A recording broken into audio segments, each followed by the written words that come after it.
you worried about? Because he really wanted to fuck with us. Like, he thought that's what it was. But I said, nigga, you with Dr. Dre, nigga. And then they made the move to put him into G-Unit, but it's still under Aftermath. Right. It's all good. It was a great move. Hell yeah. Business. Hell yeah. And there's a day for me and you with 80. See, if you remember it, Lotus.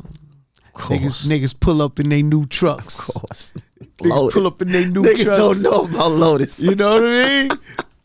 Yeah. Niggas pull up in their new trucks. I'm like, ooh. I'm in the front. I see them niggas. I'm like, ooh, these niggas is looking at. Go over there. Yo, we just signed. And this is when you tell me that's 50 helped you. Yeah, definitely. 50 Again. Yeah. See, this is the misunderstanding for me. It's like, I love seeing my niggas get money.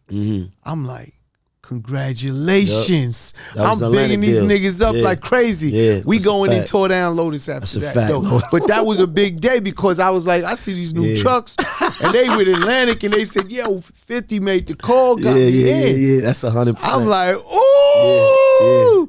But again, that's all love and you know, in respect. Like, that's a blessing. Right. And that's just how I give it up all the time. And I was like, and I always try to explain to people when they bring up these kind of things. I'm like, man, if you only understood me, you would know it means nothing. I want to see my brothers winning. Regardless. If you didn't hurt none of my family, take no one out, like, I've been in real beef. Like, that was never real beef for me. I got it. You know what I'm saying? I said real beef is on site, anywhere, boom. I never felt that pressure at all. And I moved around. I'm sure you could testify because I seen you everywhere. That's right. And I'm out with my niggas. So you seen how I was giving it up. And we had to touch people, but it's all right. Shit happens. That's life. But, you know, it was always about, I didn't have that pressure. And I was like, to me, it was all made up like that. And I'm like, I'm moving around, I'm traveling, everything was fine. It's like, and people had the perception of something different. But I told everyone, even when when 50 sold 1 million records that first week, asked Jimmy Iovine who's the first call. It's me and Irv. Sent Jimmy Iovine a bunch of fucking champagne congratulating the nigga on the nigga's success. This is why I don't get into all of this talk with niggas because it don't mean nothing. Got it. You know what I'm saying? Got it. But we sent Jimmy Iovine, congratulations, incredible job. Yo, you did an amazing job. You know, we knew we had a problem from music. Musically. Yeah, but we had the feds on our back too. That's the part niggas don't get even. It's like, nigga, I got that 1,000-pound gorilla on me, nigga. I'm not worried about this shit. That was a life problem. He made a record, and that's when, like, when we knew it was an issue. And that's what I wanted to get into with you when you made that record. What was your record that you knew? I'm here now. First record was Rumors. Of course. Rumors. That was the record that put me in the door. Rumors made you say, I could do it. Yeah, definitely. Rumors made me believe some shit that I didn't believe. Yeah. I didn't believe record labels called niggas. Yeah. I didn't believe that. Oh, they do. I didn't believe that. I hung up the phone on a nigga that was calling me from what was he calling me from? Epic or some. I'm like, what? Fuck out of here. Like, you met someone last night in the studio when you came through last night. Young that you boy. don't even know. It's the Indian dude. Sav. I think that's how you say his name, Sav. We need him. Trust me when I tell you, I'm going to link you. Don't worry about it. I got him. Right. We need him. I think Stats was telling me about him. Oh, yeah. Yeah. So we're going to link it up. Yeah, definitely. Definitely link it up because he could do things that's amazing. I heard. It's amazing. I heard. Yeah. Yeah. But that's again, so you got Rumors and then your Rumors was the record that put me in the door. That got the labels calling. Got my first deal. But then I learned quickly that, because I had this perception that once you sign up into a major, that they just gonna put all this money on you, take you, blow you up and all that. I was like, all right, so I kind of didn't understand. And I wound up sitting around waiting on them, you know, for like 2 years, and I got dropped. Man, I hope they heard you just now. Yeah. Sitting around waiting on them because you got a deal. You signed. You thinking they're gonna work. Yeah, I'm thinking that I'm looking for this feeling to come over me, like of making it. Like I'm thinking like, I got a fucking record deal. Now I had been home only 18, 19 months and I'm signed to Universal. I'm signed to Universal Motown right now. I'm like, I'm in a building, they got pictures of me. I'm like, what? Yeah, I'm here. It's never been done. Yeah. I'm like, yo, I'm here. But I'm looking at them to do what I thought was magic. Right.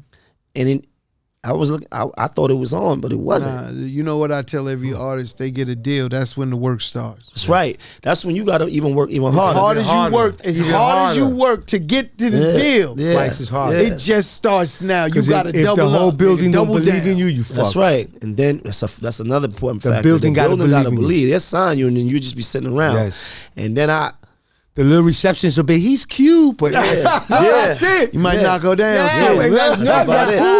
But like what he's saying, what happens in this, and it's crazy, guys. The dream is not getting the deal. Yeah, my man, he been down. He knocked a few things down. I'm pretty sure. I'm pretty sure they're gonna watch this podcast. I'm pretty sure they're gonna watch the podcast on y'all. It's all good, you know. Yeah, shit happens. Yeah, but that's the challenge. Pass around like a cold. After you sign the deal, when you don't understand, it's that's when you have to. And then I ain't really had nobody telling me like, listen, you gotta go hard now, even more. So I didn't really get in. And before I knew it, 2 years and went by, and then they was just like, hey, we don't want you no more, nigga. Yeah. We don't want you no more. You want, we gonna drop you. The exit is fucking real. And for artists, that could really be a attack on your pride. Man, really. This is why I wanted you so up here so bad, because really you made it through all of that. Made it through all that. So it's like, what? So that's like a strike, because everybody feel like they got it, like they the best. They look. So you went from getting a deal in 18 months. Watch this. To 2 years later getting. Hold on. Dropped. In the industry, he'll attest to this too. That word gets spread like wildfire. Oh, of course. Yo, you heard Maino got dropped? That's a fact. Yo, you heard Maino got dropped? All of that behind the scenes talk, that fuckery, that industry bullshit. Twice as much as when he got signed. You heard Maino got signed? They didn't hear it as much. His downfall. Because the first thing niggas do when you get signed is like, yo, now you need a record. And that type of talk, and then when you get a record, he's like, you think you got another one? Like, so it's always it's always a veiled. This is a good one. Yeah, went through it all. Doubt. So when you back in the hood feeling like a failure, and then you like, man, and niggas is looking at you, everybody looking at you, and your baby mom's looking at you, and niggas in the hood like, you back over here with us. Yeah. You got to figure it out, and that's the thing. A lot of people don't understand. This shit is topsy-turvy, man. This shit is up. This is down. They'll love you today. They'll give you they back tomorrow. Yeah, you gotta have a real thick skin to sustain. Yeah. Or you go crazy. Right, you walk in the room as the nigga that just got dropped. Yeah. You walk into the industry event. Yeah. Like, hey man, what's going on? You feel like everybody know that. They just know I just got dropped. They know, you know what I'm saying? You wear that shit on your face, they but you know how you gonna act. Yeah, but I felt like I've been in prison. I've been in real life street shit. Right. I've been like, it's nothing that I can that can happen in this industry that I can't handle. That's a fact. Because everything else outside, this ain't real. This is easy. This is easy. I can do this. I can take that. When they called me and told me they was dropping me, and Tone was like, nah, I'm gonna talk to them. I said, yo, you know what? Let it go. It's all good. Because I just felt like the universe, I just felt like something was gonna happen for me. And what happened was, as soon as I got dropped, I ain't know what I was gonna do, but I figured it out, and then I went in the studio one day and I made a song called I Hate Her. Is that part of the reason you made that record? No, you know what was crazy? I was riding around with that beat, with that Jimmy Spice, and I was just like, man, like riding around in the car, like in the truck. Yeah. In the truck that I got. Trucks, yeah, that you got this. At least you got something, nigga. At least you got something. Riding around in a white Cali. And I'm telling you, just think, two. I had a white one. 80 had the burgundy one. Yeah. You see how fast the game changed though from shit like that? Yeah. Like the trucks was popping. Yeah, it was popping. Now you in fucking Bentleys and all type of shit, and that's what it is now. Like the level is like, woo. Yeah, definitely. The game is totally different, man. Nah. You know what? You know what's crazy? Speaking about cars, though, let me tell you, let me give you a moment for me. Crack house. We were standing outside one day, because I was coming to the crack house and I would not see Ja Rule really like that. Yeah. And then one day Ja pulled up in the 62 Maybach. Yeah. With white bitches in there. I said, oh God, this is my life. I need this life. I said, yo. Listen, when Ja pulled up in that 62 Maybach with the curtains and jumped out, and I looked and I was just like, damn, I want that. I want that. I want that. I want that. I want that. It could happen. I seen that. I want that. So that inspired you. Yeah, I had that feeling many times. I want that. I want that. I want that. I want that. I want that for me and my niggas. Man. I had that feeling a few times. You know what's crazy? Yeah. That story, I had went to the NBA to talk to all the new players that come in. Had a meeting when David Stern was the commissioner. And he wouldn't let me do it. And I was like, but no one knows coming from nothing better to talk to the ups and downs of getting money, losing money. That's right. Let me talk to these people, these kids. And he said, you think you could fix it? And I looked at him and I said, it will be fixed in time, but they're still going to make the mistake. Of course. Why? Of course. Because they want that. They want it. So they watched their whole life. They built up all the way to get to the league. I want to go fuck up $1 million on some dumb shit. And they have the right to. Yeah, now, of course. Is it right or wrong? No, but this is who we are right. As a culture. Yeah. This is what we do. Yeah, and I said the trick is to teach them after that. Yeah. So they don't keep fucking it up. But they have to get it out their system. They got to get out your system. Just like you. You like, what? I want that. I want that. I had a That's couple. me. Yeah. What he saying, pay fool, you right. It is right. You. I had another instance like that pulling up to in Miami. I was in a Phantom with Kim, and we pulled up to the club, and the way that fans and everybody was on her, in front of the Phantom and her getting out the Phantom, I was like, I want that. I want that for me and my niggas. You supposed to have that. You gotta we can get that. It's attainable. 100%. It's obtainable. It's attainable. Yeah. And anyone that experienced it knows the blessing you talking about. Definitely. Because that shit is amazing. Yeah. Anything materialistic is attainable. Yeah. Right? You put your mind, because that's a goal, right? Because we live in obviously capitalistic society, money. So for us that come from nothing, buying cars at 100, 200, 300, 400, whatever at a time, to us, that's something that's always been, because we took the bus or we rode or mom couldn't do it. But I think for me, it's more of the feeling. Right, because anybody can have a car, but it's more the feeling. When I looked at Ja Rule, he was a star. He was a star, right? He's a star. He was just not like it was just an aura. He's a special that I wasn't dude, used to being around at the time. So I was coming to the crack house from the hood. Right. I wasn't. You know what I'm saying? Then when I was coming around Kim, I was coming from the hood. So to be around stardom, right? And it was no Instagram, so it wasn't as downplayed as just like you wasn't seeing everybody before, right? It was so when special. You see someone, it was like, oh, it was special, and you seen them in they elements. So it was more about a feeling. So when I said I wanted the whole thing. Yes. I wanted to feel like that. I wanted people to look at me like that. Yeah, you know. Nah, I get it, and and that's clear. And I feel any artist, that's should be part of their motivation, a part of it. You know, you get some artists that want to like play it down and everything, but that recognition is why you fucking make a record. You want people to know your song, right? Yes. So you don't want 10 people to know. You want 10 million but people to recognize. So part of this dream, right? Part of whether it's rapper, athlete, part of the dream is for people to know you. Of course, recognition. Right? And also the lifestyle. The car that he was mentioning, at the time, the that animals just came that were coming out of the the puppies. That's the long one. It's the long one. It's real. Right. I'm saying, but that's right. Hey, that's a picture. Look, he can still remember that picture. Yeah. That's the lifestyle I want. Yeah. That's the lifestyle I want people to know me, but I want the lifestyle. Yeah. You feel me? That's important. And again, I mean, you should want great things in your life, regardless.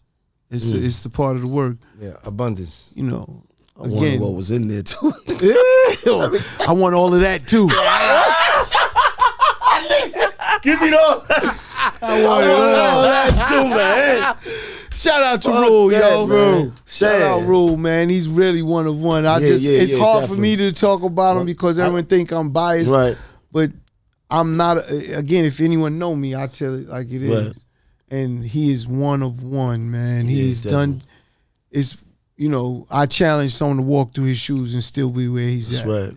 And that's what I mean. He's one of one. He's special. And what's sad to me is he didn't get to finish his career. You don't think? I know so. It was cut short. It was cut short from the feds. He had to go to jail for taxes, and he didn't keep pushing. So he didn't keep going. He felt the lack of love from everyone that showed him that shit. He felt it the polar opposite at a point. That would have turned back around, though. It did turn back around. That nigga is fucking hot as fish grease right now. He's doing arenas again. It's crazy. Saying.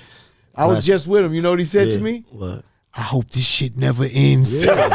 But I'm saying, you got a catalog. When you got a catalog like that, nigga got hits. Forever. That's what it is. At the end of the day, he got hits. But what I'm saying is he was so talented. He wrote for every type of artist. That's right. From rock and roll to pop artists to girls to men.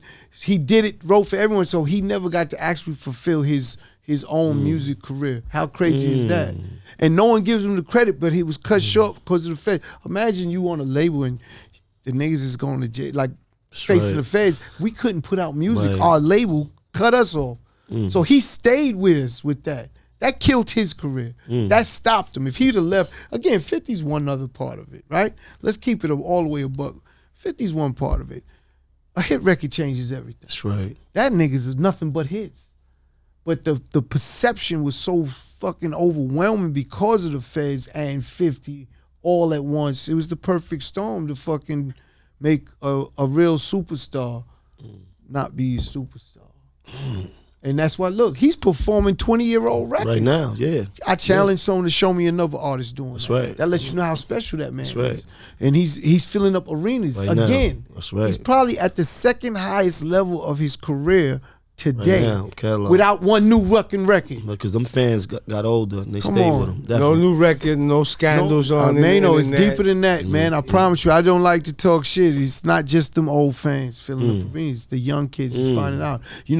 We did records with like Moneybagg Yo, Little Baby. They all sampled nigga shit. So that puts the younger kids on it. And they find it. It's like they refined it because it's older. They find it, but they understand now. Like you know what I'm saying? Good music is good music because you got timeless music. Man. It's timeless music, and it's what it is. And I don't like to talk my shit, but I can if I want to. Like I know, I could talk that to anybody and they can't fucking discredit it because it's fucking real. That's a fact. I like truth. That's all. 100%.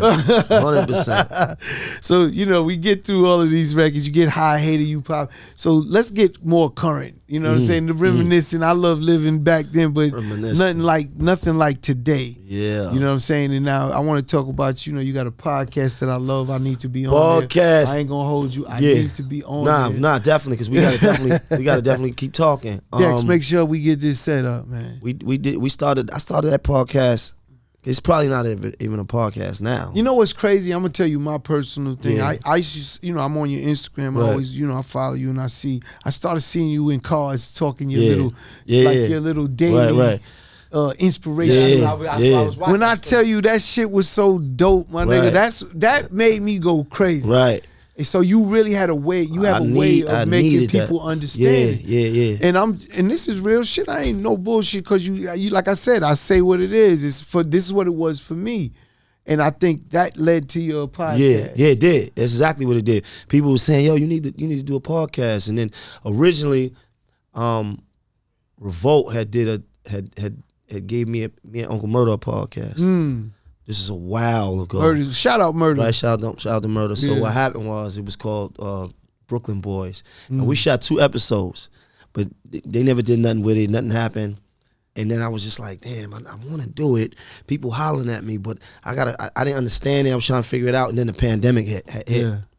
When the pandemic hit, I just said, yo, you know what? Fuck it. We always in the kitchen. We leave the house from the kitchen. We come back to the kitchen. And then in the street, from the street standpoint, first place you go is to the kitchen. That's how the name You know what I'm saying? That's dope. So I said, fuck it. We're going to name it Kitchen Talk. We're going to shoot it here. I don't know how to do it. We're going to figure it out. Started calling people. I started buying equipment. I started just Same investing. thing I did. Just buying equipment. Just started buying equipment. And then we started building it up. And now we took the show to Fox Soul. Shout out to James Dubose over there. Shout out to the whole Fox Soul. Oh man, James, I'm coming to this holler at you, definitely. boy. So the show was kind of like so now it's not coming on like it used to come on when I shot it. It was just myself. So we do 12 episodes at a time for a season. So my next season is gonna be another 12. Well, got you. Yeah. That's dope, though, man. That's dope, and congratulations on thank that. you, my because God. to me, this is all part of your growth and development. Yes, indeed. You know what I'm Yes, saying? indeed. And that's what we all got to Yes, do. indeed. Yes, indeed. And then talk about your pairing up, because you know it's always known in New York, Brooklyn and Harlem don't get along. You heard, and I love seeing, love seeing my Brooklyn and Harlem niggas. See, I'm a Queens nigga. Queens actually got. If you was a real nigga from Queens, you could fuck with everybody. Mm-hmm. We was one of the boroughs that actually could fuck with niggas from each borough on some real shit, like where Brooklyn just didn't fuck with Harlem, and Harlem didn't really fuck with Brooklyn. We fuck with Queens though. Yeah, Brooklyn niggas that's fuck the with BQE. Queens. That's right. Come That's my second borough. Yeah, I feel like I grew up in Queens. We was going to my cousin crib on Friday, staying on Saturday. Staying on Sunday, coming back home, going to school. So like, we grew up to Farmers, Henderson, Liberty. Like we was there, right? You know what I'm saying? So I shot up a lot of those places. You know what I'm saying? Farmers, Henderson, Liberty. Yeah. So a lot of my cases came from right over there. Crazy. That's a fact. Yeah. But we all friends now. That's the crazy shit with Test of Time. Like niggas that I was really trying to lay down. Yeah. Just because they from that side. Right. I'm from Hollis, Queens. So just because they was on the other side of town, that was my beef. It was more of that. And we was really active. You know, when I look back at my young time, I'm like, damn, we was really active. You know what I'm saying? Really fucking trying to lay niggas down just because they from Southside or whatever it was. And then look, we ended up with the king of Southside with Supreme. You know what I'm saying? Look at that. Shout out Preem. Hold your head, boy. You know what it is. That. You know what I'm saying? It's all love, but at the end of the day, one of my main niggas, Box, who was one of the Preem's right hands, like laying niggas out. Right. That's my nigga now. Nigga. And if we would really be trying to kill each other just because he's from over there and I'm from over there, that's it. The art of war tell you that an adversary can become an ally. Oh man, you know I'm so blessed with that. Yeah, that's a fact. I promise you, I'm so blessed with that. With a lot of the people that we had real beef because with. a lot of times there's a respect that's gained, you know. Facts. And if it's not too far gone, if it ain't all the way gone, you know, sometimes we can't do nothing about it. Well, right? you know, that's we what I burn the so bridge, whenever I that hear, bitch up. Whenever I hear about beef, that's what I always go to because is it too far gone? That's the first thing I say because I seen even things that I thought was too far gone get fixed. Right. I know just for the business side of things or whatever it may have been. Indeed. So it's like niggas could fix shit if they really want to, if it's not too far gone. And that's how, like, when we talk about, like, me and Jim coming together, because we didn't shout out Jim Jones, man. We didn't automatically like each other early on. But then, and I love it. I think y'all a great fit 100%. With each other. I ain't no bullshit. 100%. I was like, man, because y'all both have different types of personalities. Again, I remember Jim from the tunnel. Lobby Boys. That's right. That's a dope. That's me personally. I'm telling you, like I tell everyone when they ask me about Jim, I said, I remember Jim from the tunnel. He was with all them little blood niggas running around from all of that. But he was out there. He's out and there. it wasn't a lot of niggas that could say they was out there at these moments in this span in New York City. They wasn't out there. That's a fact. And niggas say what they want. I was out there. So at the end of the day, I remember Jim from there. And my niggas fucked with a lot of Harlem niggas. And it kind of just left from there. You know what I'm saying? And again, it was all love. And then, you know, with Jules and Tan and all of that, like, it was beautiful. And just to see him come up, he's someone I want to get on this podcast too. Nah, that'll be because good. his stories needs to be, I want to document. How'd y'all come up with that? I mean, I know the name. That project, that's a really so good project. when we actually got cool, you know, this is back when we started, you know, like doing music, right? And then at the same time, this is when Puff and Ross was hanging together tight, and they was calling themselves the Bugatti Boys. So it was a record that we had, and he said, shout out to the Bugatti Boys, but me and Maino, we the Lobby Boys. And then ever since then, we would always be like the Lobby Boys. We said, what up, Lobby? We would greet each other like that because he understood that we both come from the same place, same element. The element is, you know, that bottom that project, that tenement. You understand? So you know, it didn't matter that I was from Brooklyn. That's he was from Harlem. Y'all probably was both in Lobby back in the day. This is what I'm saying. Remember that Lobby club on Tuesdays. Come on. Show on Wednesdays, Lobby on Tuesdays. How can I forget? Come on, you know. Now listen. And when you was really going, the shit you was looking for was butter on Mondays. But listen, let me tell you. Hold on. And I'm gonna give you. I'm gonna give you. Listen, y'all. You know I like to party. Yeah. Right.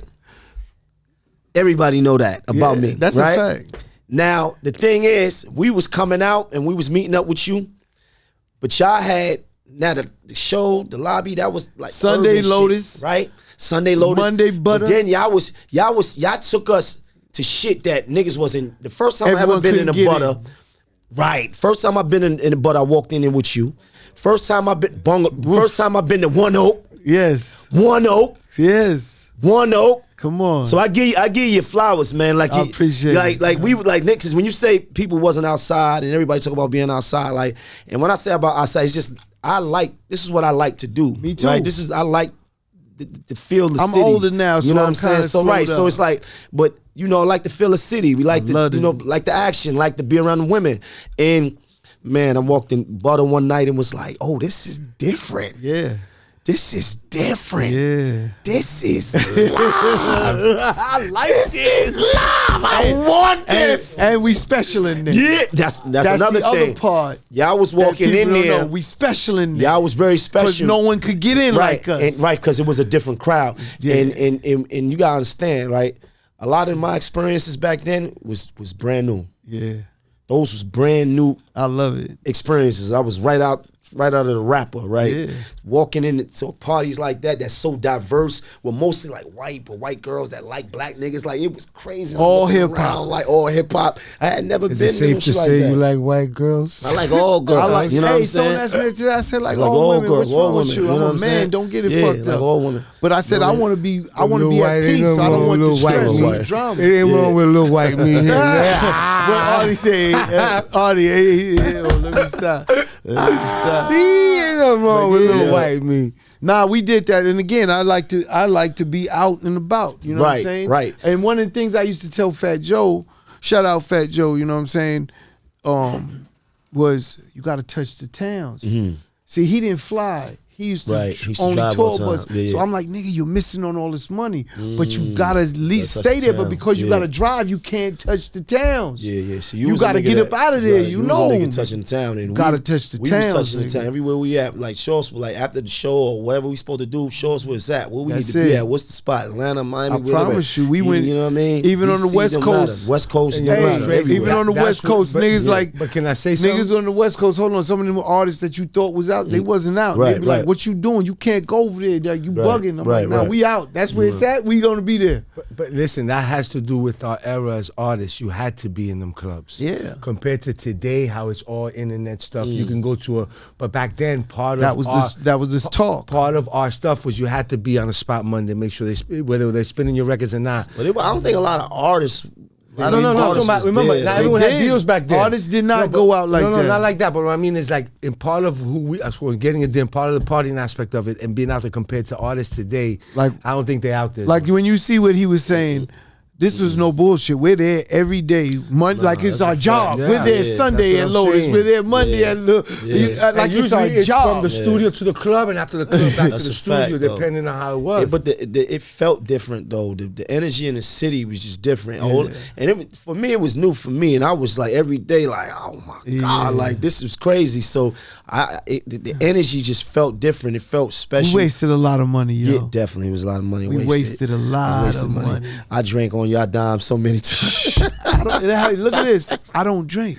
I say this to this day. I said I gotta be the nigga that spent the most money. For real. And don't drink. You done passed me so many bottles. Hit every man with a bottle. Like, you know what I'm saying? Like, shit. It's crazy, man. You know, I'm gonna shout out my nigga T from T, definitely. Because you introduced it to us. Yeah, you know, meet, hold your hand, 100%. Get home. You know what I'm saying? When they would come in, I was always with these niggas, fucking with these niggas. They love show. That's what they love show. Wednesdays, show on Wednesdays, and they would love Sue's Rendezvous. I did the, you know what I'm saying? I took them up there. and we did the Atlanta versus New York day in Sue's like club show. But again, I don't look for nothing. I just do it. You know, I do it out of love. And T, he had issues with Big Don. I remember that. I remember that day. Yeah, I got that worked out. I let Don know, like, no, don't go into it because with his this man Mike, him and Mike. I know Mike. I remember that night. Mike got into a little issue with Big Don, and then we was on that. We went to that little diner, a little restaurant on Park Avenue that stays open all night. Lay Express. Yeah, exactly. See, I remember, man. Yeah, I remember. My memory good, man. I love it. So like, and then when is you got any more new music coming out? Yeah, we got new music, man. We dropping. Trying to get it out next month though. KOB4. KOB4. There it is. I'm trying to get that together. Trying to get that out for the people. We just gonna keep working, man. Star Babies though. You know, I got the Star Babies. That's it. Wave, Yellow Zoo. You know, I put them on a record with me and Fab. And they got it. They got that melody. They rap. They got that energy. Yeah, they got the energy. They the future. You know That's what I mean? That's it. You know, best style. That's what it's about. Yeah, give you nothing but stars, man. That's what it's about, man. Yeah. It's Brooklyn in the house, without a doubt. I want to thank you, man. Man. This is a pleasure for you coming through. Come on, man. Come on. You know what I'm saying? We're gonna really, man, I gotta push. We're gonna talk after this too. Definitely. But I wanna just say thank you for coming again, man. I appreciate the interview and coming through. Is there anything before I get off that you want to say? We just listen, man. You know me, man. We just gonna keep pushing, baby. That's a fact. Real. No, definitely continue success, man. You 100%. Have the formula, what you're doing. You're helping.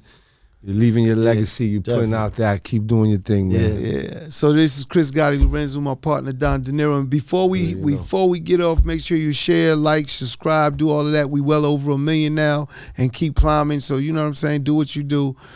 And we're going to keep bringing you great content like we have today with Maino. Definitely. You know what I'm saying? 100%. Stick with it. Giving them the business. Swagata.